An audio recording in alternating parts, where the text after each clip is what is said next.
નમસ્કાર, આપ જોઈ રહ્યા છો લખત ન્યૂઝ અપડેટ ચેનલ। તમામ સમાચાર અને અપડેટ મેળવવા માટે ચેનલને સબસ્ક્રાઇબ કરો અને બેલ આઇકન પર ક્લિક કરો જેથી તમામ સમાચાર અને અપડેટ તમને મળી રહે। ધારાસભ્યએ 25 વર્ષની ગેરંટીવાળો રોડ બનાવ્યો, પણ 3 જ મહિનામાં તૂટી જતા લોકોમાં રોષની લાગણી ફેલાઈ। અગાઉ પણ ₹13 કરોડના ખર્ચે બનેલો રોડ 3 મહિનામાં તૂટી ગયો હતો, જેની ફરિયાદ સામાન્ય નાગરિક દ્વારા ગાંધીનગર ટ્રિબ્યુનલ કોર્ટ ખાતે કરવામાં આવી છે।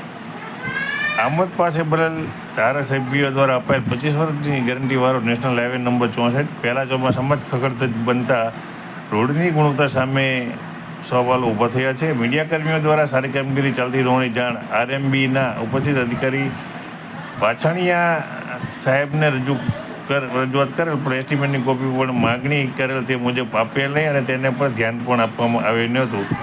ત્યારે ધારાસભ્ય દ્વારા બનાવવામાં આવેલ રોડ, જેની ગેરંટી ધારાસભ્યશ્રી 25 વર્ષ સુધી આ રોડને કંઈ જ નહીં થાય તેવું ગેરંટી આપતા હતા, ત્યારે આ રોડ 3 જ મહિનાની અંદર તૂટવા માંડ્યો છે અને હાલ તેના પર સિમેન્ટના થીગડા મારવાની કામગીરી ચાલી રહી છે।